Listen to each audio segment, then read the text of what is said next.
ଦଶମ ସ୍କନ୍ଦ ଅଧ୍ୟାୟ ହେଲା 12। ବର୍ତ୍ତମାନ ଅଘାସୁର କଥା ଚାଲିଥିଲା। ଅଘାସୁର ପାଟି ଭିତରେ ସମସ୍ତ ବାଛୁରୀ, ଇଆଡ଼େ ଗୋପାଳ ବାଳକ ରହିଯାଇଥିଲେ। ଭଗବାନ ଟିକେ ପଛରେ ଥିଲେ। ସିଏ ଦେଖିଲେ ଯେ ବର୍ତ୍ତମାନ ଅଘାସୁର ମରିବ କି ସାପୁଟା ମରିବ, ସିଆଡ଼େ ସନ୍ଥ ନିରୀହ ପିଲା ଗୁଡ଼ାକ, ଗାଈ ଗୁଡ଼ିକ କିନ୍ତୁ ବାଛୁରୀ ଗୁଡ଼ିକ ଉଦ୍ଧାର ହେବେ। ଦୁଇଟା କାମ କରିବାକୁ କ'ଣ କରିବି ବର୍ତ୍ତମାନ କଥା ଚିନ୍ତା କରି ସବୁ ପାଟି ଭିତରେ ପଶିଥିଲେ ଏବଂ ପଶିକିରି ଗଳା ଦେଶରେ ରହିକିରି ଫୁଲିବା କଥା କୁହାଯାଇଥିଲା। ବର୍ତ୍ତମାନ ଦେଖିବା କ'ଣ ହେଲା। ତତ୍ତ୍ୱ ଅତିକାୟସ୍ୟ ନିରୁଦ୍ଧମାର୍ଗିଣ ହ୍ୟୁଦ୍ଗିର୍ଣ୍ଣ ଦୃଷ୍ଟେ ଭ୍ରମତସ୍ଥିତସ୍ତତଃ ପୂର୍ଣ୍ଣ ଅନ୍ତରଙ୍ଗେ ପବନୋ ନିରୁଦ୍ଧ ମୂର୍ଧନ ବିନିଷ୍ପାଟ୍ୟ ବିନିର୍ଗତ ବହି।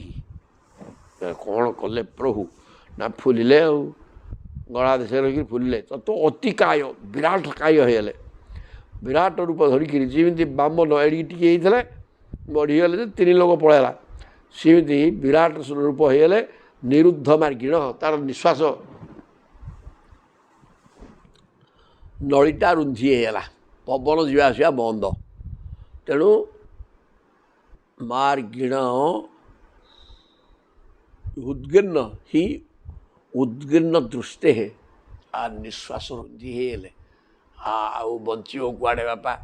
ନିଶ୍ୱାସ ରୁନ୍ଧି ହେଇଗଲା, ବଞ୍ଚିବ କ'ଣ? ଆଖି ଡୋଳା ବୁଲେଇକିରି ଭ୍ରମତଃ ତିତସ୍ତତଃ, ଆଖିଟାକୁ ଡୋଳାକୁ ବୁଲେଇକିରି କ'ଣ କଲା? ପୂର୍ଣ୍ଣ ଅନ୍ତରଙ୍ଗେ ପବନ ନିରୁଦ୍ଧ, ବ୍ୟାକୁଳ ହୋଇ ଭୀଷଣ ଯନ୍ତ୍ରଣାରେ ଛଟପଟ ହେଲା ଏବଂ ମୂର୍ଦ୍ଧନ ବିନିପାଟ୍ୟ, ତାପରେ ପ୍ରଭୁ ଏତେ ଫୁଲିଲେ ଯେ ତା ମୁଣ୍ଡ ଫଟେଇ ବିନିର୍ଗତ ବହି ଆଉ ବାହାରକୁ ପଳେଇ ଆସିଲେ। ଆଉ ନିଶ୍ୱାସ ରୁନ୍ଧିକିରି ତାକୁ ସେ ଆଖିକି ଡୋଳା ବୁଲେଇକି ତାର ପ୍ରାଣତ୍ୟାଗ ହେଇଗଲା। ପ୍ରଭୁ ଏତେ ଫୁଲିଲେ ଯେ ତା ମୁଣ୍ଡ ଫାଟିକିରି ବାହାରିଲେ। ଆଉ ସେ କ'ଣ ଯେହେତୁ ଗୁଡ଼ାକୁ ଧରିଛି, ସମସ୍ତେ ତା ଶିକାର ହେଇଯାଇଛନ୍ତି, ସେ ଆଉ ପାଟି ମେଲା କରିବନି, କାହିଁକି ନା ପଳେଇବେ କୁଆଡ଼େ କ'ଣ ହେଇଯିବ। ତେଣୁ ପାଟି ବୁଝି ଦେଇଛି, ଆଉ ମୁଣ୍ଡ ଫଟେଇକି ତା ଭିତରୁ ବାହାରିଲେ। ଆଉ ତେନୈବ ସର୍ବେଷୁ ବହିଃ ଗତେଷୁ ପ୍ରାଣେଷୁ ପଶ୍ଚାନ୍ ସୁହୃଦ ପରେତାନ୍ ଦୃଷ୍ଟ୍ୟା ସ୍ୱୟଥାପ୍ୟ ତଦନ୍ୱିତଃ ପୁନଃ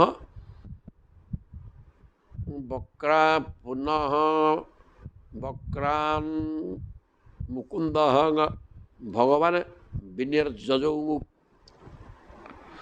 ତେନୈବ ସର୍ବେଷୁ ବହିର୍ଗତେଷୁ ପ୍ରାଣେଷୁ ପଶ୍ଚାନ୍ ସୁହୃଦ ପରେତାନ୍। ପରେତାନ୍ ତା ପାଟିରେ ରହିଲା ପରେ ସମସ୍ତ ବାଛୁରୀ ଏବଂ ଏ ଯେଉଁ ଗୋପାଳ ବାଳକ ଆଉ ଦେହତ୍ୟାଗ ହେଇଯାଇଥିଲା। ସେଠି କିଏ ବଞ୍ଚିଛି କି? ସବୁ ମୃତ ଅବସ୍ଥାରେ ଥିଲେ। ତେଣୁ ପ୍ରଭୁ କ'ଣ କଲେ? ଦୃଷ୍ଟ୍ୟା ସ୍ୱୟୋତ୍ଥାପ୍ୟ ତଦନ୍ୱିତଃ ପୁନଃ, ସେ ଅମୃତ ଦୃଷ୍ଟିରେ ସମସ୍ତଙ୍କୁ ଚାହିଁ ଦେବା ପରେ ସମସ୍ତଙ୍କର ପ୍ରାଣ ପଶିଗଲା ଶରୀରରେ ଏବଂ ମୁଣ୍ଡ ଫଟେଇକିରି ବାଟ ତିଆରି କରିଦେଲେ। ସମସ୍ତେ ବାହାରିକିରି ପଳା। ତାପରେ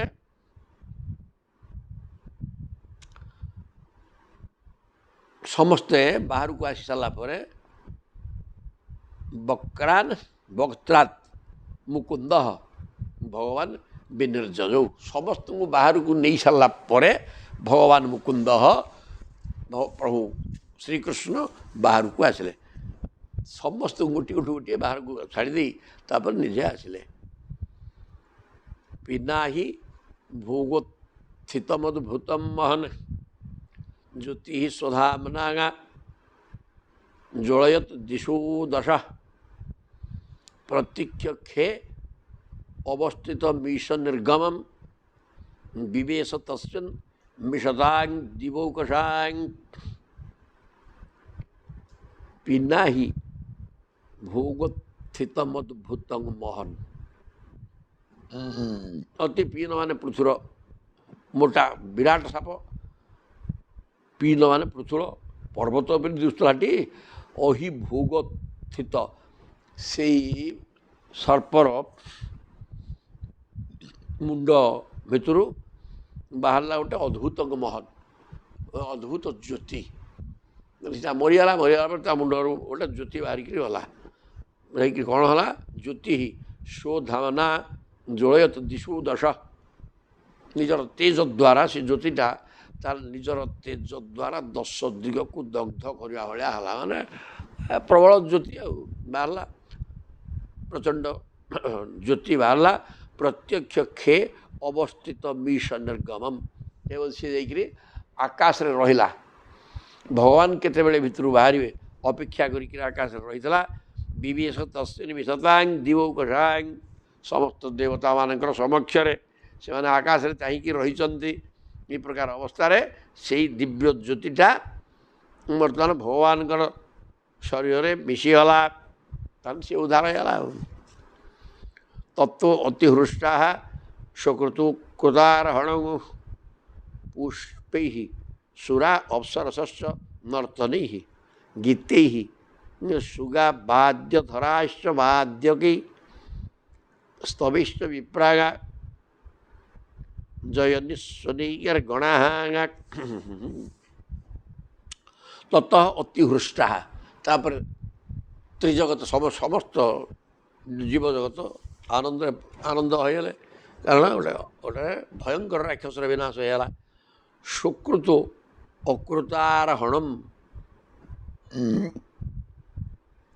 ସେତେବେଳେ ଦେବତାମାନେ ପୁଷ୍ପବୃଷ୍ଟି କରିବାକୁ ଲାଗିଲେ। ପୁଷ୍ପୈ ସୁରା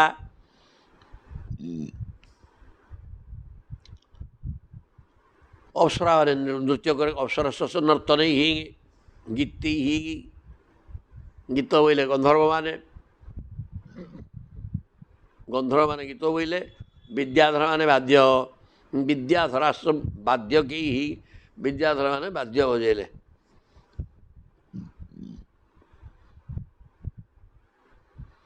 ବ୍ରାହ୍ମଣମାନେ ସ୍ତୁତି ପାଠ କଲେ। ସ୍ତବୈଶ୍ଚ ବିପ୍ରାହା ଜୟନିସ୍ୱନୈର ଗଣା। ଆହୁରି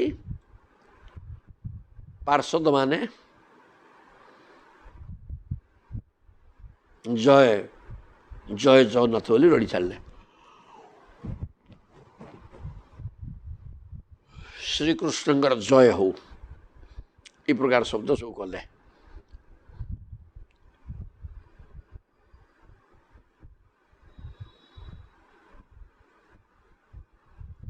ଅଘାସୁରକୁ ମାରି ସମସ୍ତଙ୍କର ସେଇଟା ଭୟଙ୍କର ରାକ୍ଷସ ଥିଲା। ତେଣୁ ସମସ୍ତଙ୍କର ଉପକାର ହେଲା।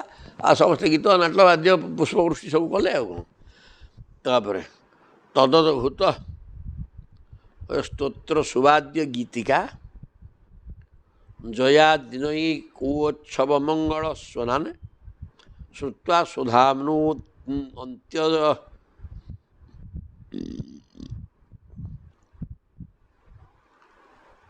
আগতু অচিরাৎ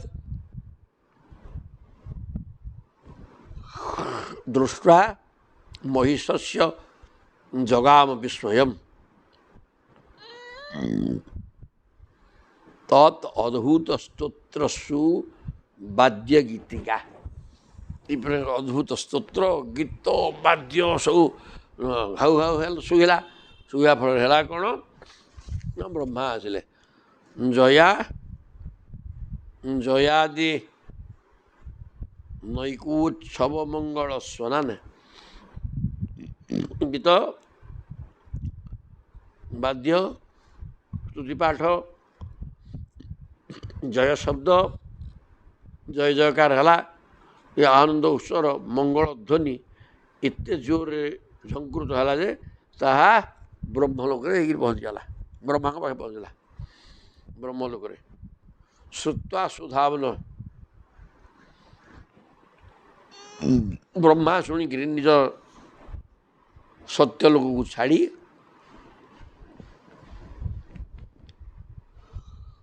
ଆସିକିରି ପହଞ୍ଚିଗଲେ। ଦୃଷ୍ଟ୍ୱା ମହିଷସ୍ୟ। ସେଇ ଧ୍ୱନି ଶୁଣି ବ୍ରହ୍ମା ତୁରନ୍ତ ନିଜର ବାହନ ଚଢ଼ି ସେଟାକୁ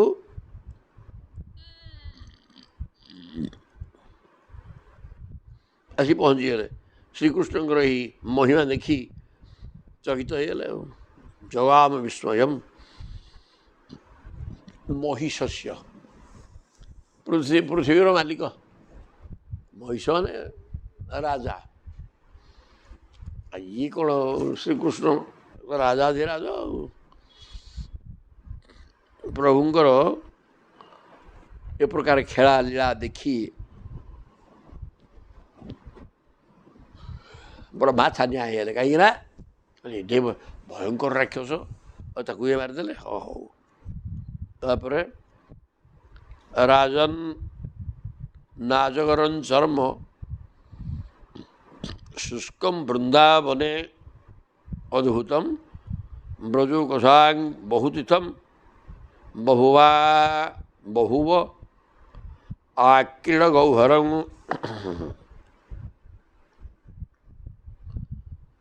ରାଜନ୍ ଶୁକଦେବ କହୁଛନ୍ତି, ହେ ପରୀକ୍ଷିତ ମହାରାଜ,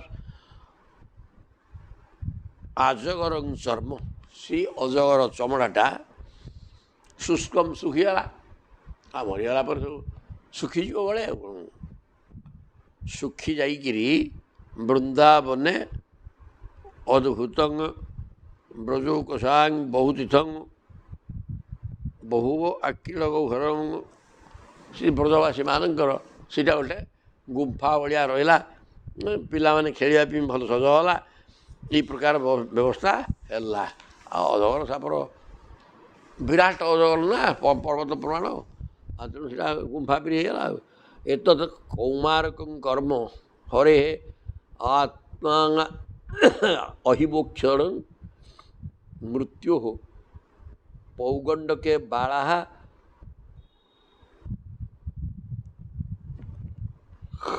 ଦୃଷ୍ଟ୍ୱା ଉଚ୍ଚୁଃ ବିସ୍ମିତା ବ୍ରଜେ।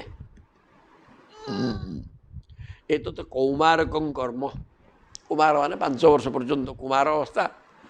ଇଏ କୁମାର ଅବସ୍ଥାର କର୍ମଟା ହରେ ଆତ୍ମା ଅହିମୋକ୍ଷଣମ୍, ଭଗବାନ ଶ୍ରୀକୃଷ୍ଣଙ୍କର ଯେଉଁ ଅହି ମାନେ ଅଜଗର ସାପ ଅଘାସୁରର ମୁକ୍ତିଟା 5 ବର୍ଷ ଭିତରେ ସେଇଟା ହେଇଥିଲା। ସେ ବର୍ତ୍ତମାନ ମୃତ୍ୟୁ ପୌଗଣ୍ଡକେ ବା, କିନ୍ତୁ ସାପର ମୃତ୍ୟୁ ହେଇଥିଲା କୁମାର ଅବସ୍ଥାରେ। ତାପରେ ପୌଗଣ୍ଡକେ ବାଳାଃ ଦୃଷ୍ଟଃ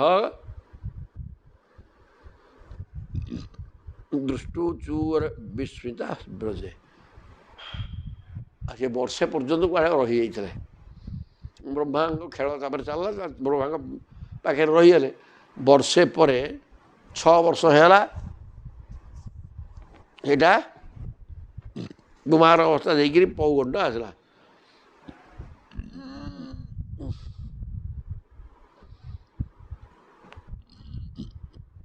ସେହି ଲୀଳା ସେ ତାଙ୍କ କୁମାର ଅବସ୍ଥାରେ ଅର୍ଥାତ୍ 5 ବର୍ଷ ବୟସରେ କରିଥିଲେ।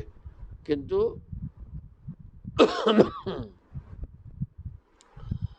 ବର୍ଷେ ପରେ ପୌଗଣ୍ଡ ଅବସ୍ଥାରେ ପହଞ୍ଚି, ଅର୍ଥାତ୍ ତାଙ୍କୁ 6 ବର୍ଷ ହୋଇଯାଇଥିଲା। ଏଇଟା ଦେଇକିରି ଗୋପାଳ ବାଳକମାନେ ବ୍ରଜରେ କହିଲା ଆସିକି 6 ବର୍ଷ ହେଇଯାଇଥିଲା। ଆଉ ଗୋଟେ ବର୍ଷ ପଳେଇଥିଲା। ଏ କଥା ଏଇଠି କୁହାଗଲା। କହିଲେ ନୈତତ୍ ବିଚିତ୍ରମ୍ ମନୁଜାଃ ଭମାଇନଃ ପରାବରାଣାଂ ପରମସ୍ୟ ବେଧସଃ ଅଘୋପି ଯତ୍ ସ୍ପର୍ଶନ ଧୌତ ପାତକଃ ପ୍ରାପାତ୍ମ ସାମ୍ୟଂ ତୁଷତାଂ ସୁଦୁର୍ଲଭଂ। ନୈତତ୍ ବିଚିତ୍ରମ୍ ମନୁଜାର ଭମାଇନଃ।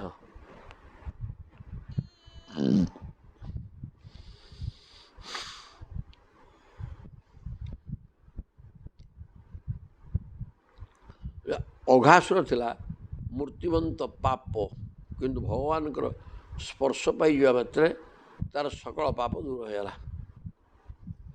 ପରାବରାଣାଂ ପରମସ୍ୟ ବେଦସଃ ଅଘୋପି ଯତ୍ ସ୍ପର୍ଶନ ଧୌତ ପାତକଃ ପ୍ରପାତ୍ମ ସାମ୍ୟଂ ଦୋଷତାଂ ସୁଦୁର୍ଲଭମ୍। ଅଘାସୁରଟା ପାପୀ, ଅନେକଙ୍କୁ ହତ୍ୟା କରିଛି, ବଧ କରିଛି, ଖାଇଯାଇଛି, ସବୁ କିଛି କରିଛି, କିନ୍ତୁ ପ୍ରଭୁଙ୍କର ଅଙ୍ଗ ସ୍ପର୍ଶ ପାଇକିରି ତାର ସମସ୍ତ ପାପ ଧୋଇ ହେଇଗଲା। ଏଇଟା ସାଧାରଣ କଥା। ପ୍ରଭୁଙ୍କୁ ଯିଏ ଦର୍ଶନ କରିବ ଅଙ୍ଗ ସ୍ପର୍ଶ ପାଇଯିବ, ଆଉ ତାର ରହିଲା କ'ଣ? ସବୁ ପାପ ବଳା ଧ୍ୱଂସ, ପାପ ଧ୍ୱଂସ କରିବା ପାଇଁ ତ ପ୍ରଭୁଙ୍କର ଆବିର୍ଭାବ। ତେଣୁ ପ୍ରାପ୍ୟ ଆତ୍ମସାମ୍ୟମ୍, ତାପରେ ସେ ପ୍ରଭୁଙ୍କ ସାଙ୍ଗରେ ମିଶିଗଲା। ଅସତାଂ ସୁଦୁର୍ଲଭ, କିନ୍ତୁ ପ୍ରକୃତରେ ଏହା ଅସଜ୍ଜନଙ୍କ ପାଇଁ ଦୁର୍ଲଭ ହେଲେ ମଧ୍ୟ ଇଏ ଯେହେତୁ ପ୍ରଭୁଙ୍କ ସାଙ୍ଗରେ ଶତ୍ରୁତା କଲା, ପ୍ରଭୁଙ୍କ ଅଙ୍ଗ ସ୍ପର୍ଶ କରିକିରି ମଲା, ତେଣୁ ତାର ସମ୍ପୂର୍ଣ୍ଣ ପାପ କ୍ଷୟ ହେଇଯାଇଥିଲା। ସାରୂପ୍ୟ ମୁକ୍ତି ପାପୀମାନଙ୍କୁ କେବେ ବି ମିଳିପାରିବ ନାହିଁ। ଆତ୍ମସାମ୍ୟମ୍, ପ୍ରଭୁଙ୍କ ସାଙ୍ଗରେ ସାରୂପ୍ୟ ମୁକ୍ତି, ତାଙ୍କ ରୂପ ସହିତ ଏ ରୂପ ମିଶିଗଲା, ଏଇଟା କେବେ ହେଲେ ଦୁର୍ଜନକୁ ମିଳିପାରିବ ନାହିଁ। ମନୁଷ୍ୟ ବାଳକ ପରି ସେଇ ଲୀଳା କରିଥିଲେ।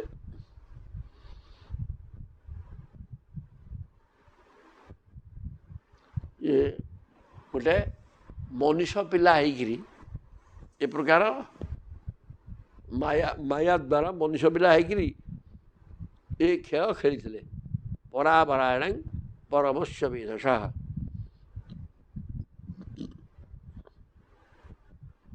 ମନୁଷ୍ୟ ବାଳକ ପରି ସେଇ ଲୀଳା କରିଥିଲେ। ସେ ହେଉଛନ୍ତି ବ୍ୟକ୍ତ ଅବ୍ୟକ୍ତ ଓ କାର୍ଯ୍ୟକାରଣ ରୂପ ସମଗ୍ର ଜଗତର ଏକମାତ୍ର ବିଧାତା।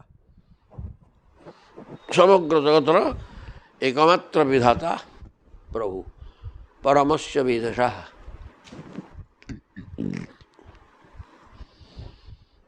ସେ କଲେ କ'ଣ? ଅଘାସୁର ଭଳିଆ ଭୟଙ୍କର ପାପିକି ସ୍ପର୍ଶ କରିଦେବା କ୍ଷଣି ତାର ସମସ୍ତ ପାପ ଧୋଇ ହେଇକି ପଳେଇଲା ଏବଂ ପ୍ରଭୁଙ୍କର ସାରୂପ୍ୟ ମୁକ୍ତି କି ପାଇଗଲା, ଯାହା ଦୁର୍ଜନମାନଙ୍କ ପାଇଁ ଦୁଃସାଧ୍ୟ। ପ୍ରଭୁ ବାଳକ ମନୁଷ୍ୟ ବାଳକ ରୂପ ନେଇ ମାୟାରେ ଏସବୁ କାର୍ଯ୍ୟକ୍ରମ କଲେ। ତେଣୁ ସକୃତ ଯଦଙ୍ଗ ପ୍ରତିମାଂ ତରାହିତା ମନୋମୟୀ ଭାଗବତାଂ ଦଦୌଗତିଂ ସଏବ ନିତ୍ୟାତ୍ମ ସୁଖାନୁଭୂତ୍ୟଭି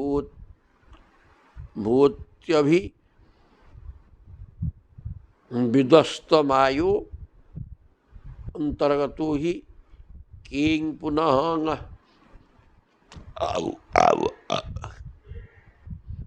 ଭଗବାନଙ୍କର ବଡ଼ ବଡ଼ ଭକ୍ତମାନଙ୍କୁ ହିଁ ସାଲୋକ୍ୟ ସାମୀପ୍ୟ ଆଦି ମୁକ୍ତି ମିଳିଯାଏ। ସକୃତ ଯଦଙ୍ଗ ପ୍ରତିମାନ୍ତରାହିତା,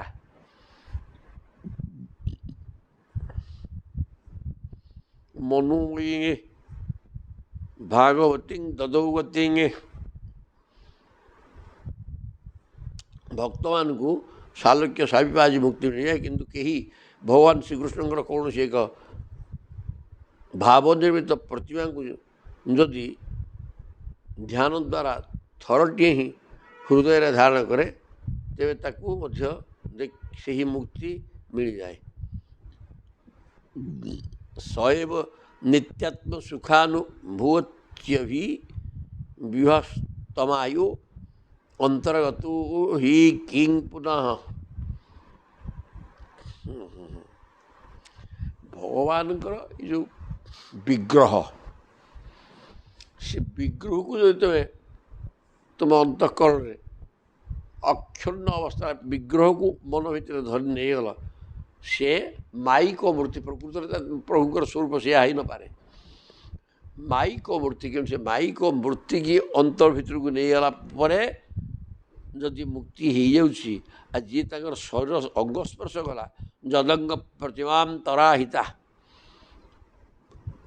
ମନୋମୟୀ ଭାଗବତୀ ଦଦୌଗତି, ଅଙ୍ଗ ପ୍ରତିମାନ୍ତରାହିତା, ପ୍ରଭୁଙ୍କର ଅଙ୍ଗ ପ୍ରତିମାରେ,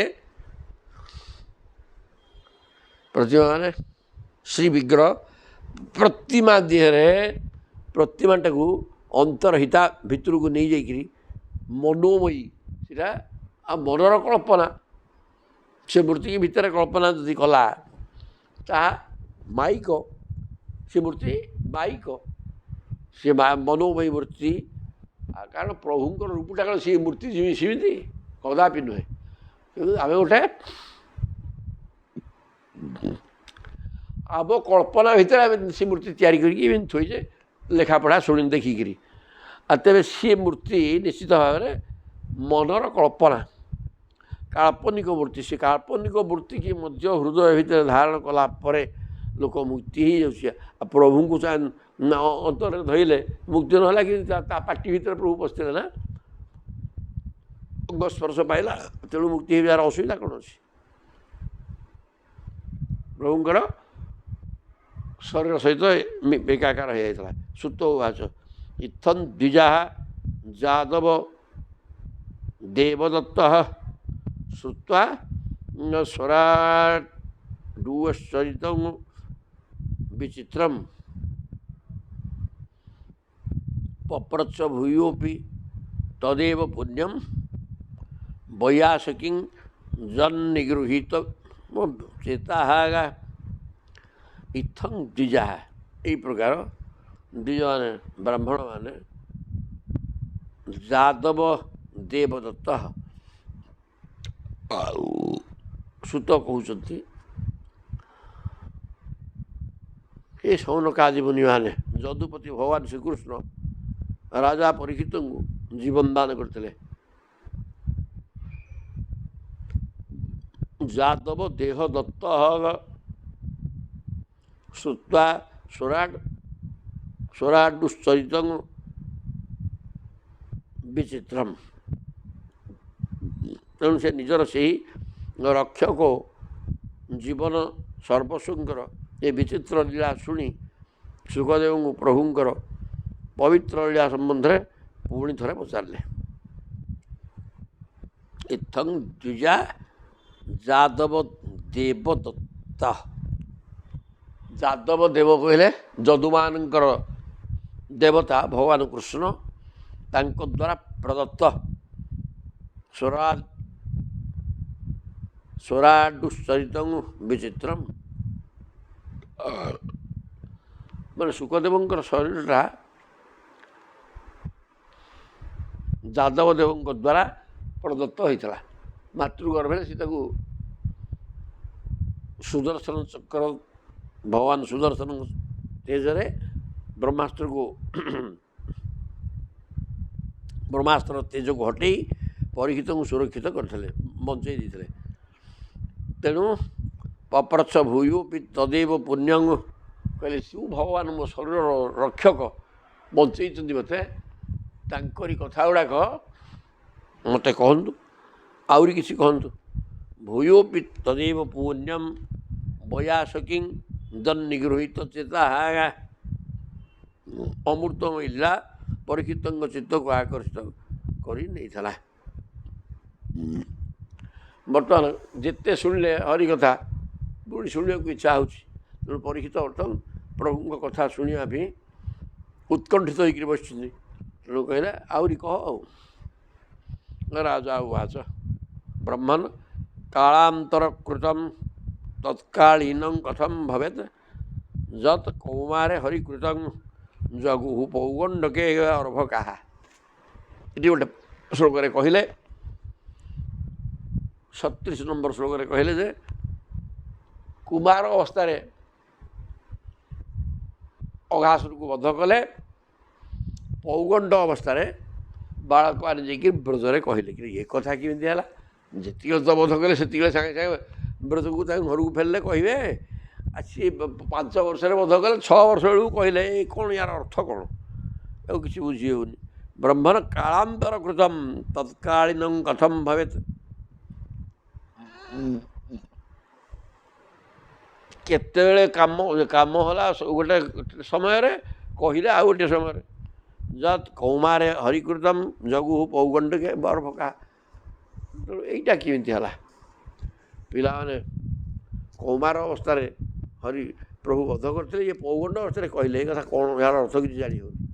ତତ୍ ବ୍ରୂହିମେ ମହାଯୋଗିନ୍ ପରଂ କୌତୂହଳଂ ଗୁରୋ ନୂନଂ ଏତତ୍ ହରେଃ ଏବ ମାୟା ଭବତି ନାନ୍ୟଥା। ତେଣୁ ये जो कथाटा है ये केवल प्रभुंर मायारू निश्चित भाव में होती। तेणु हे महायोगिन हे जोगारूढ़ पुरुष ब्रह्मदर्शी भगवान सुखदेव ये कथा शुणा को मोर भारी कौतुक जाग्रत होती। कहीं गोटे 5 वर्ष समय साप माइले अघासुर को 6 वर्ष बेले जाकि कहले। तेणु ना निश्चित प्रभुंर किसी माया रही भितर। तेणु से कौन है से कथाटा शुणा को मोर भारी आग्रह ए प्रकार है कहीं। तेणु आप कहतु वयं धन्यतमा लोके गुरुपी क्षत्रबंधव जत् पिबामह मुहु तत्व पुण्यं कृष्ण कथा अमृत कहले वयं धन्यतमा लोके मु आज धन्य हो कहीं गुरु अपि क्षत्रबंधव आपण हेले जगतर गुरु। हे गुरुदेव ब्राह्मण सेवा हूँ क्षत्रियर धर्म। ब्राह्मण मान को सेवा करवा क्षत्रियर धर्म। तेणु किंतु मुझे विमुख हो गली।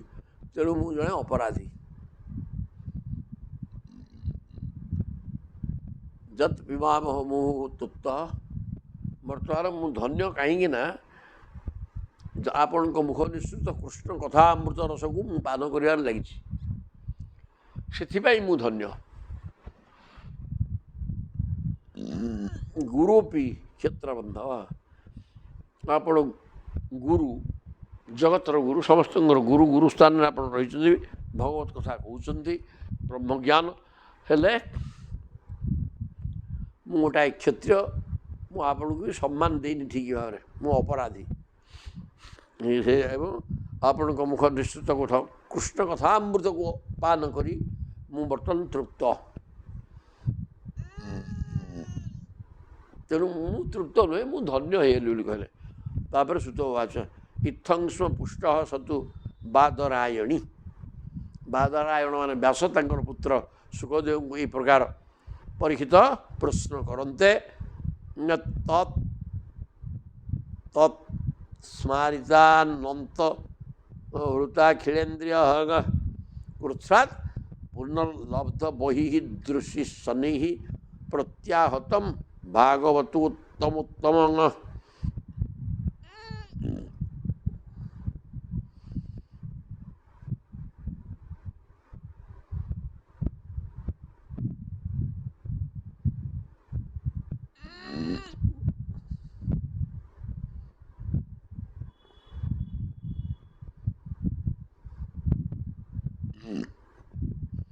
इत्थंस्म पृष्ठ यही प्रकार सुत कहते सौनकादि मुनि मान को यही प्रकार प्रश्न करते किए परीक्षित सतु से प्रभु व्यासनंदन सुखदेव तत् स्मारितानंत हृताखिलेन्द्रिय सुखदेव भगवान से लीला मन पड़गला। स्मारित अंतर्हृताखिलेन्द्रिय अंतर से कथाटा कौन मन को मन पड़गला। अंतकरण भगवान नित्य लीला मजीगला। इंद्रिय कृत्सात् पुनर्लब्ध वही दृश्य शनि। ये प्रश्न कर से प्रसंगटा कौ प्रसंग ए प्रकार है कहीं वर्ष ये लेट होगा विलम्ब है मला गोटे समय पुणी वर्षे पर कहले ये सब है कहीं ये कथाटा सागे सागे स्मरण को आसीगला। आसी जापर से भगवान को प्रेम रे मज्जिगले। तापर पुणी प्रकृतिस्थ होकर बड़ कष्ट पुनर्लब्ध बही दृश्य तापर निजर बाह्य ज्ञान आसला ना बाह्य ज्ञान सब ध्वंस होगा केवल भगवान को प्रेम रे मजी जाते परीक्षित प्रश्न शुणी किसी समय पाई से भगवत प्रेम रे मजीगले से पूर्व कथा गुड़ा स्मरण को पलैला। तापर पुणी प्रकृतिस्थ होगले ହେଇକିରି ଶନି ପ୍ରତ୍ୟାହତମ୍ ଆସ୍ଥା ତାକୁ କହିଲେ ପରୀକ୍ଷିତଙ୍କୁ ପୁଣି ଥରେ ଭଗବାନଙ୍କ ଲୀଳା ଶୁଣାଇବାକୁ ଲାଗିଲେ।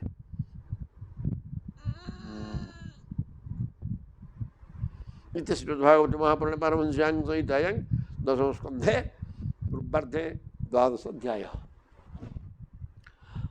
ତ୍ରୟୋଦଶ ଅଧ୍ୟାୟ। ବ୍ରହ୍ମାଙ୍କର ମୋହ ତହିଁରୁ ମୁକ୍ତି। ଯେ ବ୍ରହ୍ମାଙ୍କର ମୋହ ହେବ କେମିତି ଦେଖିବା। କାହିଁକି ବର୍ଷେ ଲେଟ୍ ହେଲା?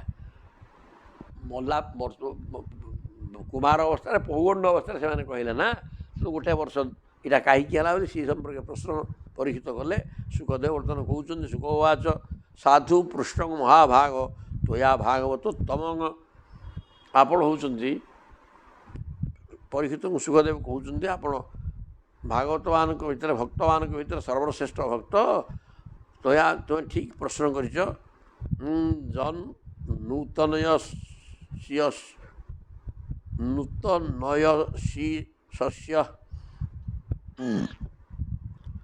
ଶୃଣ୍ୱନ୍ନପି କଥା ମୁହୁ।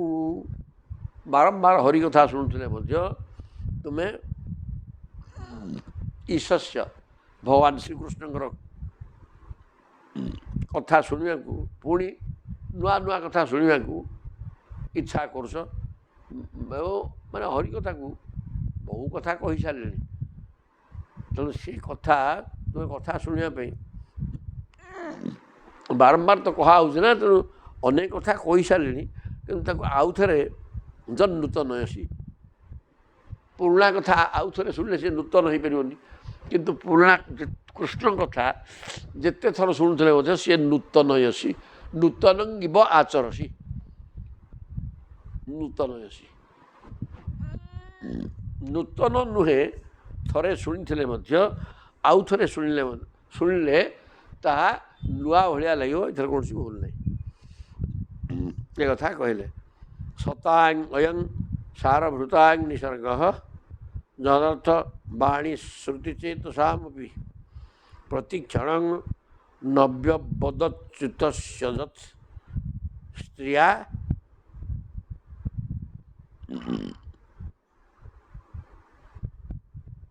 ବିଟାନାମିବ ସାଧୁ ବାର୍ତ୍ତା।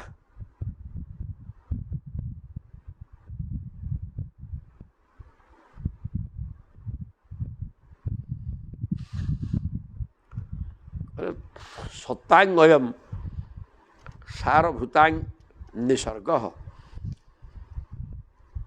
ରସଗ୍ରାହୀ ସନ୍ଥମାନଙ୍କର ମୁଖ କର୍ଣ୍ଣ ଓ ହୃଦୟ ଭଗବାନଙ୍କର ଲୀଳା ଗାନ ଶ୍ରବଣ ଓ ଚିନ୍ତନ କରିବା ନିମନ୍ତେ ହିଁ ସୃଷ୍ଟି ହେଇଛି। କାହାର? ସତାଂ ସଜ୍ଜନମାନଙ୍କର ସାରଭୃତାଂ ନିସର୍ଗ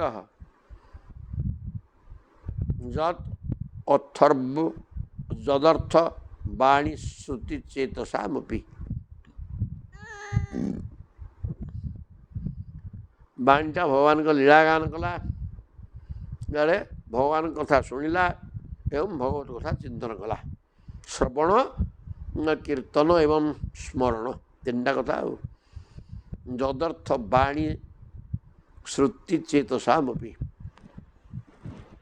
ବଚନ ତାଙ୍କରି କଥା କହିଲା, କାନ ତାଙ୍କ କଥା ଶୁଣିଲା। ତେଣୁ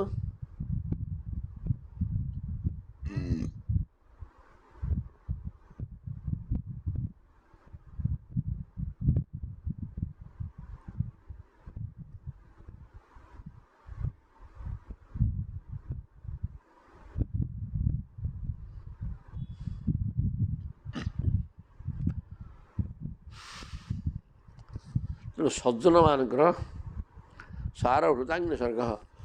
ସଜ୍ଜନ ମାନେ କ'ଣ? ସତ୍ ବୋଇଲେ ସ୍ୱୟଂ ପ୍ରଭୁ ଭଗବାନ ଶ୍ରୀକୃଷ୍ଣ।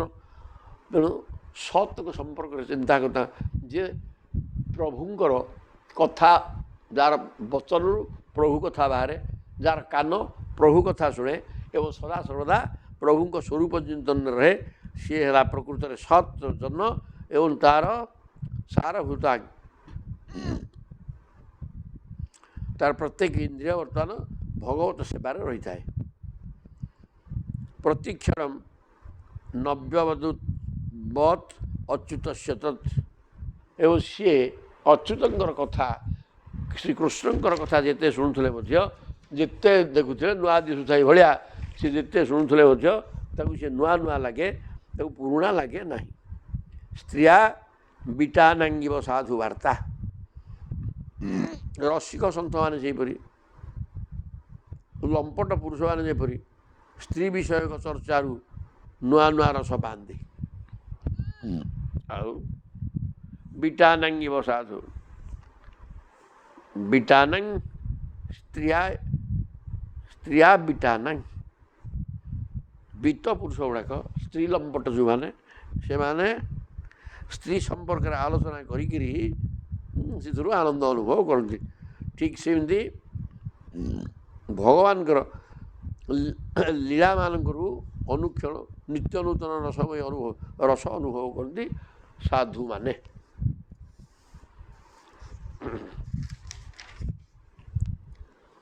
ଶୃଣୁସ୍ୱାବହିତୋ ରାଜନ୍ ଅପି ଗୁହ୍ୟଂ ବଦାମି ତେ, ବ୍ରୂୟୁଃ ସ୍ନିଗ୍ଧସ୍ୟ ଶିଷ୍ୟସ୍ୟ ଗୁରବଃ ଗୁହ୍ୟମପ୍ୟୁତ। ପ୍ରକୃତରେ ଯିଏ ସଚ୍ଚା ଗୁରୁ ଏବଂ ସଚ୍ଚା ଶିଷ୍ୟ, ସେ ଗୁରୁ ଶିଷ୍ୟ ଉପରେ ଯଦି ଖୁସି ହେଇଗଲେ ତାକୁ ଅତ୍ୟନ୍ତ ଗୋପନୀୟ ତଥ୍ୟ ଖୋଲାଖୋଲି ଭାବରେ କହିଦେବେ, ନହେଲେ ସହଜରେ କହିବେ ନାହିଁ। ବ୍ରୂୟୁଃ ସ୍ନିଗ୍ଧସ୍ୟ ଶିଷ୍ୟସ୍ୟ, ଯେଉଁ ଶିଷ୍ୟକୁ ଗୁରୁ ସ୍ନେହ କରନ୍ତି, ସମସ୍ତଙ୍କୁ ସ୍ନେହ କରିବେ ନାହିଁ, କାରଣ ସମସ୍ତଙ୍କର ଆଚରଣ ଠିକ୍ ନଥାଏ। ଗୁରୁ ଶୁଶ୍ରୂଷୟା ବିଦ୍ୟା, ଗୁରୁଙ୍କୁ ବିନୀତ ଭାବରେ ସେବା ଶୁଶ୍ରୂଷା କଲେ, ନମ୍ରତା ପ୍ରକଟ କଲେ ସିଏ ଖୁସି ହେବେ ଏବଂ ସିଏ ସମ୍ପୂର୍ଣ୍ଣ ଗୋପନୀୟ ତଥ୍ୟ, ପ୍ରତ୍ୟେକ ଜ୍ଞାନର ଗୋପନୀୟ ତଥ୍ୟ କହିଦେବେ।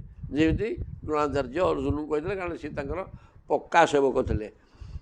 ଶୃଣୁସ୍ୱ ଅବହିତ ରାଜନ୍, ତେଣୁ ମୁଁ ବର୍ତ୍ତମାନ ତୁମକୁ ସେ ଗୋପନୀୟ ତଥ୍ୟ ସବୁ କହୁଛି, ତୁମେ ସାବଧାନ ହେଇକିରି ଶୁଣ। ଗୁହ୍ୟମ୍ ବଦାମି ତେ, ଗୋପନୀୟ ତଥ୍ୟ କହିବି। କାରଣ ଯଦି ଶିଷ୍ୟ ସେବା ଶୁଶ୍ରୂଷା ଦ୍ୱାରା ଗୁରୁଙ୍କୁ ଖୁସି କରେଇଦେବ, ତାହେଲେ ଗୁରୁ ତାକୁ ସବୁ ଗୋପନୀୟ କଥା କହିଦିଅନ୍ତି। ବର୍ତ୍ତମାନ ତୁମେ ବହୁତ ଶୁଣିବାକୁ ଆଗ୍ରହ ରହୁଛି, ତେଣୁ ମୁଁ ତୁମକୁ କହିବି। ଆଉ ତଥା ଅଘବଦ ଅନାନୃତ୍ୟ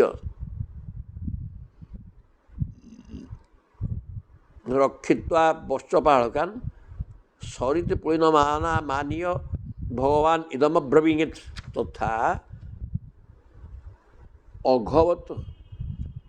ଅଘବତନା ବଦନାତ୍ ମୃତ୍ୟୁ ରକ୍ଷିତ୍ୱା ବଶ୍ଚପାଳକାନ୍। ଆଉ ଏପଟ ସେପଟ ପଡ଼ିଲା, ତଥା ଅଘବଦନାତ୍ ମୃତ୍ୟୁ। ଅଘ ମାନେ ଅଘାସୁର, ସେ ଯେଉଁ ଅଜଗର ସାପ, ତା ପାଟି ଭିତରେ ରହିକିରି ସମସ୍ତେ ପ୍ରାଣତ୍ୟାଗ କରିଦେଇଥିଲେ। ବଶ୍ଚପାଳକାନ୍, ବାଛୁରୀ ସହିତ ବଶ୍ଚପାଳକ ସମସ୍ତଙ୍କର ମୃତ୍ୟୁ ହୋଇଯାଇଥିଲା। ସେମାନଙ୍କୁ ମୃତ୍ୟୁ ମୁଖରୁ ରକ୍ଷା କରି, ମୃତ୍ୟୁ ରକ୍ଷିତ୍ୱା, ମୃତ୍ୟୁ ମୁଖରୁ ଉଦ୍ଧାର କରିକିରି ସରିତି ପୁଳିନଙ୍ଗା ନିୟ, ନଦୀ ତଟକୁ ଆସିକି ଯମୁନା କୂଳରେ ପହଞ୍ଚିଗଲେ। ଭଗବାନ ଇଦଂ ଅବ୍ରବୀତ୍, ପ୍ରଭୁ କହିଲେ, କ'ଣ କହିଲେ? ଅହୋ ଅତି ରମ୍ୟଂ ପୁଳିନଂ ବୟସ୍ୟାଗା ସୁକେଳି ସମ୍ପନ୍ନ ମୃଦୁଳା ଛବାଲୁକଂ ସ୍ଫୁଟତ୍ ସରୁ ଗନ୍ଧ ହୃତାଗାଳି ପତ୍ରିକ ଧ୍ୱନି ପ୍ରତିଧ୍ୱାନ ଲସତ୍ ଦ୍ରୁମାକୁଳମ୍। ଗୋଟେ ଯମୁନା ନଦୀ ତଟରେ ଥିବା ଜଙ୍ଗଲ ଫଙ୍ଗଲ ରହିଛି, ଥିଲା ସବୁ, ତାର ସୁନ୍ଦର ବର୍ଣ୍ଣନା ଏଠି ଗୋଟେ ହେଇଛି ଗୋଟେ ଶ୍ଲୋକରେ। କହୁଛନ୍ତି ଅହୋ ଅତିରମ୍ୟମ୍ ପୁଳିନମ୍, ମାନେ ବୟସ୍ୟା, ହେ ସମବୟସ୍କ ସାଙ୍ଗସାଥିମାନେ, ଦେଖ ଏଇଟା ଯମୁନା ତଟରେ କି ମନୋରମ ଦୃଶ୍ୟ। ଇଏ ସୁକେଳି ସମ୍ପନ୍ନ ମୃଦୁଳାଚ୍ଛବାଲୁକମ୍, ଏଠି ଖେଳିବା ଯୋଗ୍ୟ ଅତ୍ୟନ୍ତ କୋମଳ ବାଲୁକା ଶଯ୍ୟା ରହିଛି। ନଦୀ ତଟଟା ବାଲୁକା ହେଇକି ରହିଛି, ଆଉ ସମତଳ ଜାଗା, ଖେଳିବାକୁ ବଡ଼ ଚମତ୍କାର ହେବ ନାହିଁ କି? ତେଣୁ ଏଇଟା ଅତି ସ୍ୱଚ୍ଛ ବାଲୁକା। ବାଲିରେ ହୋଇ ପକାଇଥାନ୍ତି କୁଆଡ଼େ କ'ଣ ଅପରିଷ୍କାର ହେଇଛି କିଛି କିଛି ଅପରିଷ୍କାର ନାହିଁ ଅତି ସୁନ୍ଦର ବାଲୁକା ପ୍ରାନ୍ତର ଏଇଟା ଯେଉଁଟା ଖେଳିବା ପାଇଁ ଅତି ସୁନ୍ଦର ଜାଗା ସ୍ଫୁଟତ ସରୁ ଗନ୍ଧ ହୃତାଳି ପତ୍ରିକମ୍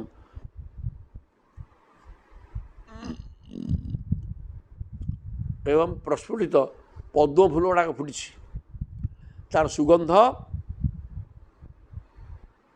ଅତ୍ୟନ୍ତ ଆମୋଦଦାୟକ ହେଇଛି ତାର ସୁଗନ୍ଧ ଭାସି ଆସୁଛି ତେଣୁ ସେଟାକୁ ସେ ମଧ୍ୟ ହୃଦୟସ୍ପର୍ଶୀ ହେଇଛି ଏବଂ ଭ୍ରମରମାନେ ଗୁଣୁଗୁଣୁ ହେଇକରି ଗାନ କରୁଛନ୍ତି ଧ୍ୱନି ପ୍ରତିଧ୍ୱାନ ଲସତ ଦ୍ରୁମାକୁଳ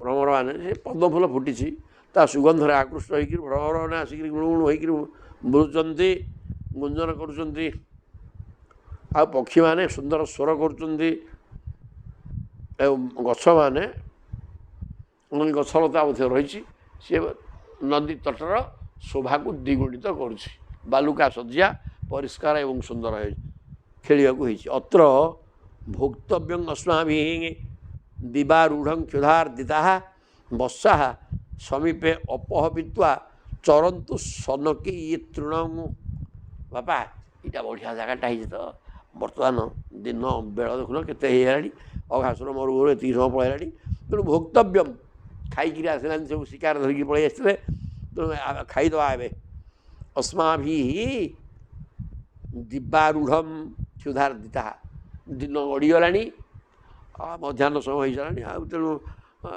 ଭୋକ ବି ପ୍ରବଳ ହେଲାଣି ତେଣୁ ବର୍ତ୍ତମାନ ଖାଇଦେବା ବର୍ଷା ଏ ବାଛୁରୀ ପିଲା ଗୁଡ଼ାକ ସମୀପେ ଅପହବିତ୍ୱା ନଦୀ ଜଳ ପିଇ ଦେଇକିରି ଇଏ ପାଖାପାଖି ଚଢ଼ୁଥାନ୍ତୁ ତାକୁ ଆଉ ଆମକୁ ତ ଭୋକ ହେଲାଣି ଆଉ ତାଙ୍କ କଥା ଆଉ କିଏ ବୁଝୁଛି ପାଣି ଆଡ଼କୁ ଓଡ଼େଇ ଦେଲେ ସେ ପାଣି ପିଇଯାଆନ୍ତୁ ପାଣି ପିଇ ସାରିକି ପାଖାପାଖି ଚଢ଼ୁଥିବେ ଆଉ କ'ଣ ଆମର ଆମେ ତାର ଖାଇଦେବା ପିତ୍ୱା ଚରନ୍ତୁ ସନକି ହି ତୃଣମ୍ ଧୀରେ ସୁସ୍ଥେ ଚରନ୍ତୁ ତଥେତି ପାୟିତ୍ୱାର ଭାଗା ବସାନ୍ ଆରୁଧ୍ୟ ସାତ ବଳେ ମୁକ୍ତ୍ୱା ଶିକ୍ୟାନି ବୁହୁଜୁ ସମମ୍ ଭଗବତା ମୁଦାଙ୍ଗା ଭଗବାନଙ୍କ ଏ ପ୍ରକାର ନିର୍ଦ୍ଦେଶ ହେଇଯାନ୍ତେ ଗୋପାଳ ବାଳକମାନେ ତଥା ଇତି ପାୟ ଠିକ୍ ଅଛି ବାଛୁରୀମାନଙ୍କୁ ପାଣି ପିଆଇଦେଲେ ଏବଂ ତାଙ୍କୁ ଚାରିପଟକୁ ହେଇକି ନିର୍ଦ୍ଦିଷ୍ଟ ଜାଗାରେ ଅଟକେଇ ଦେଲେ ଭଲ ଯେଉଁଠି ଘାସ ଅଛି ସାତ ବଳ ମାନେ ଘାସ ପରିପୂର୍ଣ୍ଣ ଜାଗା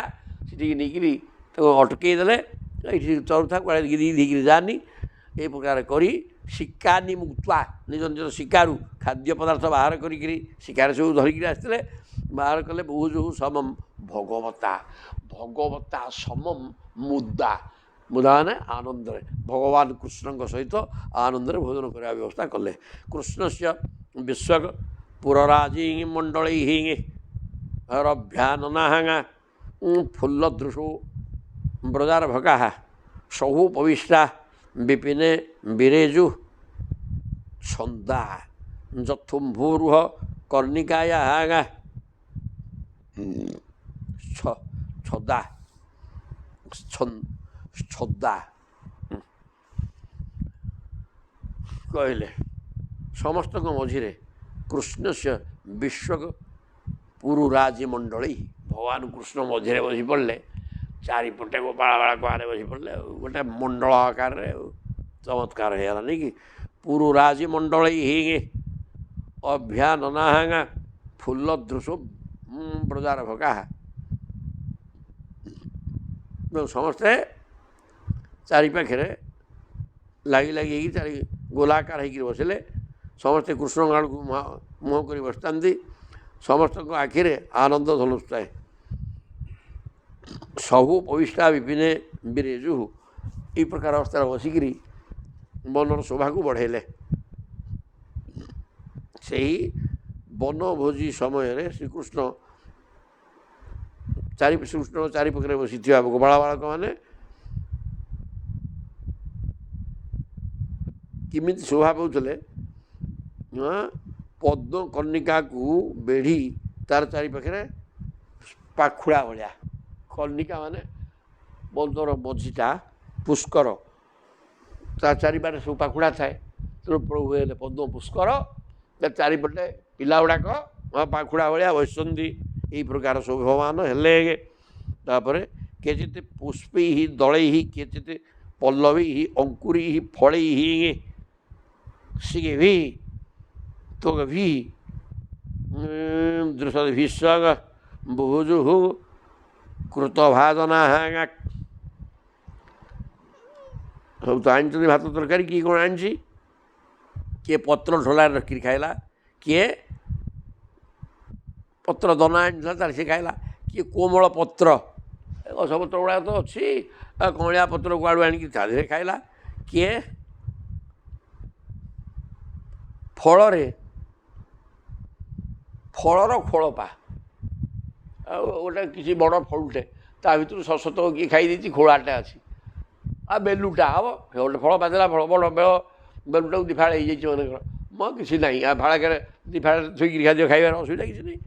ଏଇ ପ୍ରକାର ସବୁ କରିକିରି କିଏ ଫଳ ଖୋଳପାରେ ଖାଇଲା, କିଏ ପତ୍ର କଅଁଳିଆ ପତ୍ର ଆଣିକିରି ଖାଇଲା, କିଏ ପତ୍ର ଦନା କରିକିରି ଖାଇଲା, ଆଉ ତାପରେ ଖାଦ୍ୟ ପୁଟୁଳି ଉପରେ କିଏ ଯାହା ଯେମିତି ବାନ୍ଧିକି ଆଣିଥିଲା ତାର ଦେହରେ ବି ଖାଇଦେଲା ଖାଦ୍ୟ ପୁଟୁଳି ଦିହରେ, ଆଉ କିଏ ଗଛର ବକଳ ଫଳେଇ ଶିଘ୍ଭି ତୋଗଭି, ତୋଗ ମାନେ ବକଳା, ଦୃଶଦ୍ଭି, କିଏ ପଥର ସଜ୍ଜା ଚିକଣ ପଥର ତାକୁ ପାଣିରେ ଧୋଇଦେଲା, ଆଉ ତାପରେ ଖାଦ୍ୟ ଧୋଇକି ପକାଇଦେଲା, ଆଉ ଏବଂ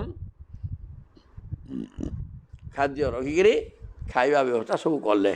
ସର୍ବେ ମିଥଃ ଦର୍ଶୟନ୍ତଃ ସ୍ୱ ଭୋଜ୍ୟ ରୁଚି ପୃଥକ ହସନ୍ତୋ ହାସୟନ୍ତ ସାଭ୍ୟ ବଜହୃହୁ ସହେଶ୍ୱରା। ସମସ୍ତେ ପରସ୍ପରକୁ ନିଜ ନିଜର ଖାଦ୍ୟକୁ ଦେଖେଇକିରି ସ୍ୱ ଭୋଜ୍ୟ ରୁଚି ପୃଥକ, କିଏ କ'ଣ ଆଣିଛି ତାର ସବୁ ରୁଚି ଅଲଗା ଅଲଗା, ତେଣୁ ଅନ୍ୟ ପିଲାମାନେ ସେମାନଙ୍କର ଘରୁ ଆଣିଥିବା ନିଜ ନିଜର ରୁଚିକର ଖାଦ୍ୟ ପରସ୍ପରକୁ ଦେଖାଉଥାନ୍ତି, କିଏ କାହାକୁ ହସାଉଥାଏ, କିଏ ନିଜେ ହସି ହସି ଗଡ଼ି ଯାଉଥାଏ। ଏହିପରି ଭାବରେ ଆନନ୍ଦ ଉଲ୍ଲାସର ସହିତ ଖାଇବା ଆରମ୍ଭ ଯେ କଲେ ବିଭ୍ରତ ବେଣୁ ଏଠି ଆସିଗଲେ ଜଠର ପଟୟୋ ଶୃଙ୍ଗ ବେତ୍ରେ ଚ କକ୍ଷେ ବାମେ ପାଶୌ ବାମେ ପାଣୌ ମସୃଣ କବଳମ୍ ତତ୍ ଫଳାଙ୍ଗୁଷାଙ୍ଗ ଅନ୍ୟଙ୍ଗୁଳୀଷୁ ତିଷ୍ଠନ ମଧ୍ୟ ସ୍ୱପରିସୁହୃଦୋ ହାସୟନ ନର୍ମଭିଃ ସ୍ୱର୍ଗେ ଲୋକେ ମିଶତି ବୁଭୁଜେ ଯଜ୍ଞଭୁକ ବାଳ କିଳି ଯିଏ ଯଜ୍ଞଭୁକୁ, ଯିଏ ଯଜ୍ଞ ନାରାୟଣ ଏବଂ ଯଜ୍ଞରେ ଦିଆଯାଉଥିବା ସାମଗ୍ରୀକି ଭୋଗ କରନ୍ତି ଖାଆନ୍ତି, ସେ ଯଜ୍ଞ ନାରାୟଣ ଏଠି ଗୋପାଳମାନଙ୍କ ମେଳରେ ତାଙ୍କ ଅଇଁଠା ଖାଉଛନ୍ତି। ବିଭ୍ରତ ବେଣୁ ଜଠର ପଟୟୋ ବଇଁଶିରେ ଧରିଛନ୍ତି ତ ନେଇକି ସିଏ ଜଠର ପେଟ ପାଖରେ ତାକୁ ଖୁସି ଦେଲେ, ଜଠର ପଟୟୋ ଶୃଙ୍ଗ ବେତ୍ରେ ଚ କକ୍ଷେ ଶିଙ୍ଗା ଏବଂ ବେତ କାଖରେ ଡାକିଲେ, ତଳେ ଥୋଇଥିଲେ କାଖରେ ଡାକିକିରି ବଇଁଶୀ ଅଣ୍ଟାରେ ଖୋସା ହେଲା, ଶିଙ୍ଗା ଏବଂ ବେତକୁ କାଖରେ ଡାକିଲେ। ବାମେ ପାଣୁ ମସୃଣ କବଳଙ୍କୁ, ବାମ ହାତରେ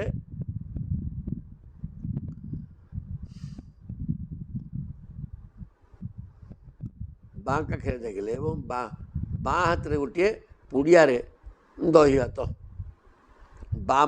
ବାମେ ପାଣୁ ବାଁ ହାତରେ ମସୃଣ କବଳମ୍ ତତ୍ ଫଳାନ୍ୟଙ୍ଗୁଳାସୁ, ଆଙ୍ଗୁଠି ସନ୍ଧିରେ ଖଣ୍ଡିଆ ଆଚାର ଧରିଥାନ୍ତି, ଆଙ୍ଗୁଠି ସନ୍ଧିରେ ଆଚାର ଟିଏ ଧରିଛନ୍ତି ଏବଂ ବାଁ ହାତରେ ଦହି ଭାତ ପୋଡ଼ା, ଏହି ପ୍ରକାର କରି ତିଷ୍ଠନ ମଧ୍ୟ ଭଗବାନ ମଝିରେ ଠିଆ ହେଇପଡ଼ିଲେ। ସ୍ୱପରିସୁହୃଦ ହାସୟନ୍ ନର୍ମଭିଃ ସ୍ୱୈଃ, ପ୍ରଭୁ ମଝିରେ ଠିଆ ହେଇକିରି ସମସ୍ତଙ୍କୁ ହସ କଥା କହି ନିଜେ ହସୁଛନ୍ତି ଏବଂ ସମସ୍ତଙ୍କୁ ହସେଇ ହସେଇକିରି ଖାଇବା ବ୍ୟବସ୍ଥା କରୁଛନ୍ତି। ଏହି ସମୟରେ ସ୍ୱର୍ଗେ ଲୋକେ ମିଶତି ବୁଭୁଜେ,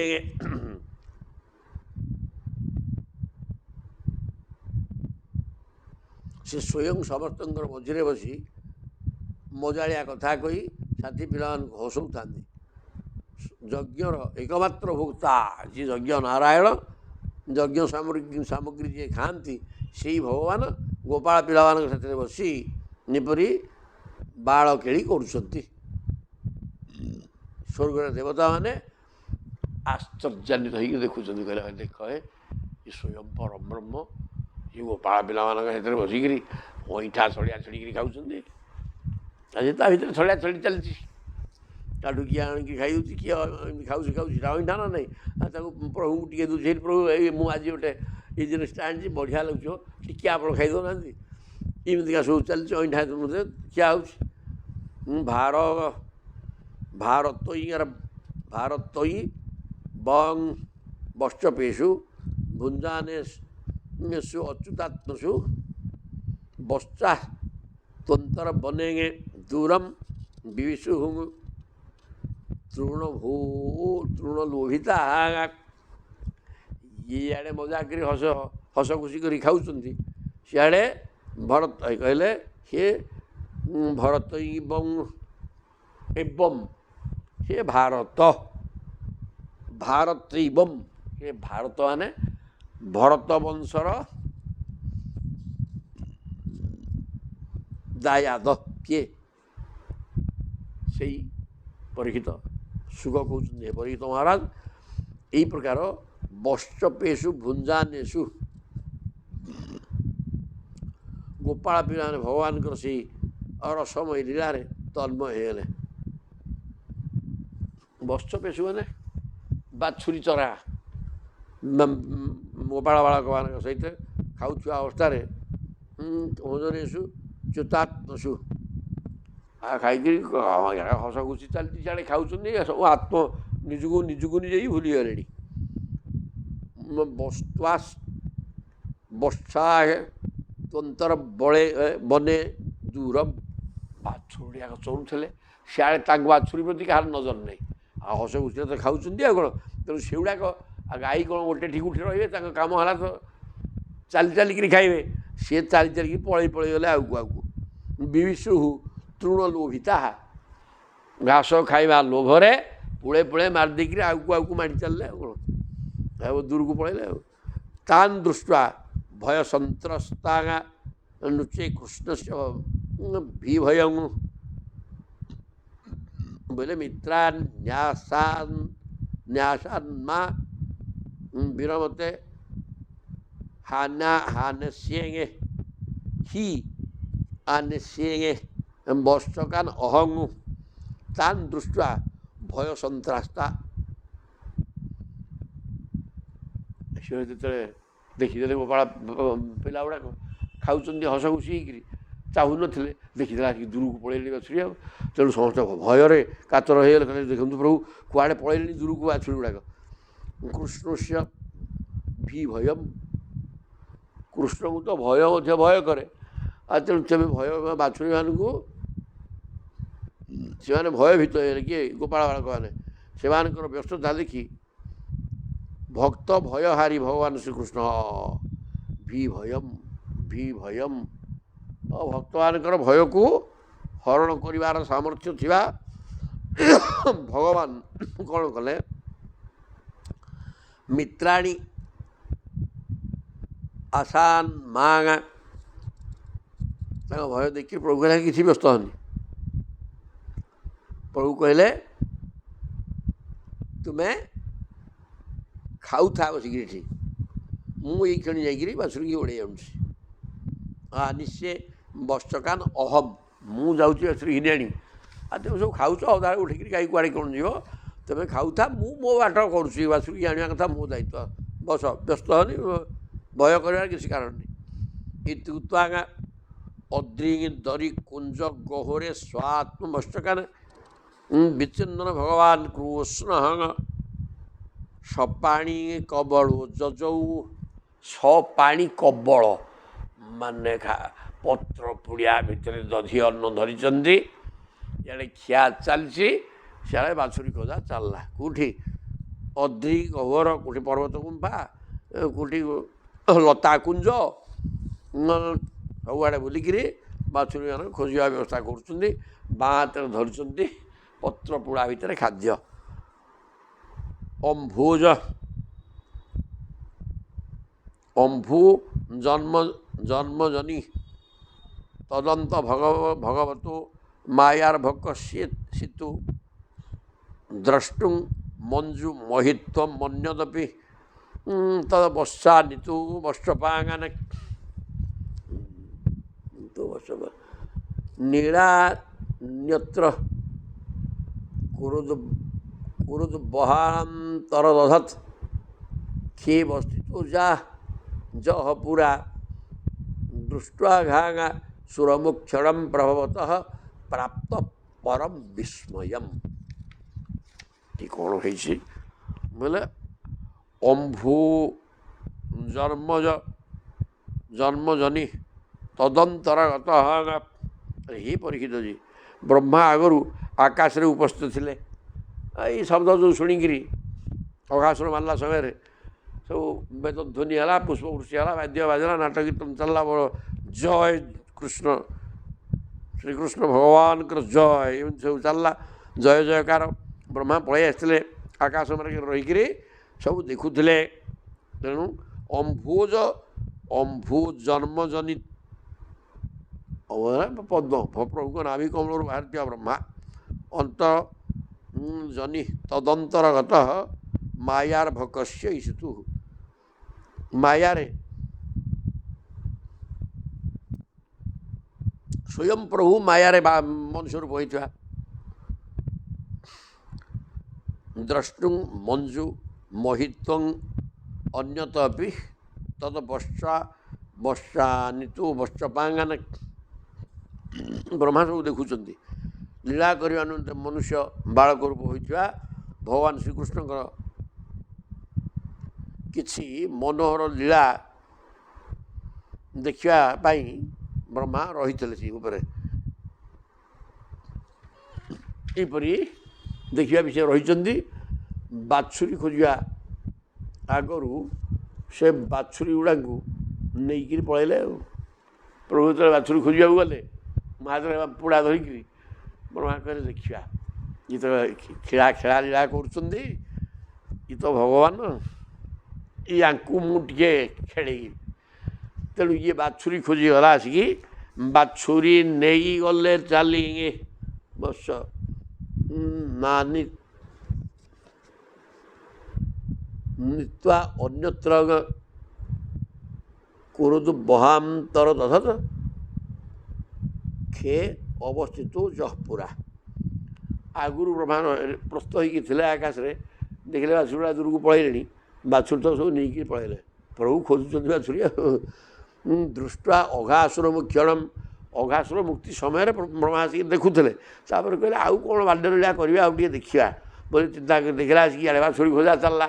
ବାଛୁରୀ ଦୂରକୁ ପଳେଇଥିଲେ, ଖୋଜିବା ଅବସ୍ଥାରେ ବ୍ରହ୍ମା ସବୁ ତ ନେଇକି ପଳେଇଗଲେ। ପ୍ରଭବତଃ ପ୍ରାପ୍ତ ପରମ ବିସ୍ମୟଂ। ଏବଂ ଏହି କୁରୁଶ୍ରେଷ୍ଠ ଭଗବାନଙ୍କର ଲୀଳା ଦେଖିବା ନିମନ୍ତେ ସେ ନିଜେ ଅନ୍ତର୍ଧ୍ୟାନ ହେଇଗଲେ, ବାଛୁରୀକି ନେଇକି ପଳେଇଲେ। ଆଉ କିଏ ବ୍ରହ୍ମା ତତ୍ତ୍ୱ ବର୍ଷା ଅଦୃଷ୍ଟ୍ୱା ଏତ୍ୟ ପୁଳିନେପି ନ ବର୍ଷପାନ ଉଭୌ ଅପି ବନେ କୃଷ୍ଣ ବିନିକାୟ ସମନ୍ତପ। ସିଆଡ଼େ ବାଛୁରୀ ନ ପାଇକିରି ପୁଣି ଫେରିଲେ ପିଲାଙ୍କ ପାଖକୁ, ଦେଖିଲା ଆସିକି ପିଲା ବି ସେଠି ନାହାନ୍ତି। ପୁଳିରେ ବି ନ ବର୍ଷପାନ, ଯେଉଁଠି ଖାଉଥିଲେ ସେ ତ ଥାନ୍ତେ, ଦେଖା ସେ ପିଲା କେହି ନାହାନ୍ତି। ଉଭୌ ବି ବନେ, ଉଭୟ ଇଆଡ଼େ ବାଛୁରୀ ଗଲେ, ଇଆଡ଼େ ପିଲା ବି ଗଲେ। କୃଷ୍ଣ ବିଚିକାୟ ସମନ୍ତତ, ସେ ଚାରିଆଡ଼କୁ ବୁଲି ବୁଲିକିରି ଚାହିଁଲେ, ଦେଖା ସେ କେଉଁଠି କିଛି ନାହିଁ। ତେଣୁ କ୍ୱାପି ଅଦୃଷ୍ଟାନ୍ତର ବିପିନେ ବର୍ଷାନ ପାଳାଂଶ ବିଶ୍ୱବିତ୍ ସର୍ବଂ ବିଧିକୃତଂ କୃଷ୍ଣ ସହସା ଅବଜଗାମ। ତାପରେ ଟିକେ ଧ୍ୟାନ କରି ଦେଖିଲେ, ହଁ ଧ୍ୟାନ କରି ଦେଖିଲେ କ'ଣ ହେଲା କିରେ, ସିଆଡ଼େ ବାଛୁରୀ ଖୋଜିଗଲି, ସିଏ ନାହାନ୍ତି, ଇଆଡ଼େ ପିଲା ନାହାନ୍ତି। ତେଣୁ ସେ ପୁଣି ଆଉ ଟିକେ ଖୋଜିଲେ। ବର୍ଷାନ କ୍ୱାପି ଅଦୃଷ୍ଟା, କିନ୍ତୁ ଦେଖିପାରିଲେନି, କେଉଁଠି ତ ନାହାନ୍ତି, ଦେଖିବେ କ'ଣ। ବର୍ଷାନ ବର୍ଷପାଳ ବିଶ୍ୱବିତ୍, ସମଗ୍ର ବିଶ୍ୱରେ କେଉଁଠି କ'ଣ ହେଉଛି ସବୁ କଥା ପ୍ରଭୁଙ୍କୁ ଜଣା। ଆଉ ତାଙ୍କୁ କ'ଣ ଇଏ ବ୍ରହ୍ମା ନେଇଗଲେ ବୋଲି ଅଜଣା ହେବ। ତେଣୁ ସର୍ବମ୍ ବିଧିକୃତ। ଆଚ୍ଛା ये ब्रह्मा सब खेल कर नहीं कि कृष्ण सहसा अवजगाम सागे सागे प्रभु से कथा जानीदे ये ब्रह्मा खेल। ततः कृष्ण मुदं कर्तुं तन् मातृणां च कस्यच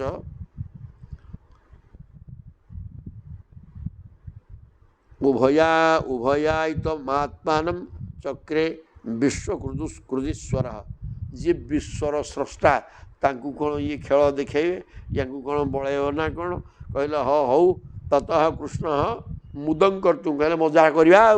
ब्रह्मा कौन मो संगे मजा कर गोटे मु भी मजा करुँची तन मातृणांच कस्यच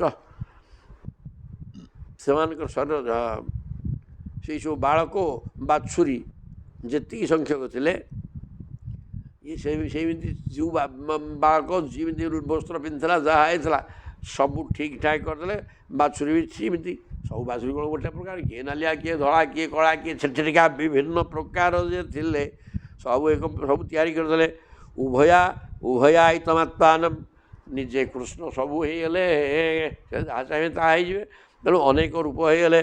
चक्रे विश्वकृतीश्वर ये गोटे करदे। जावत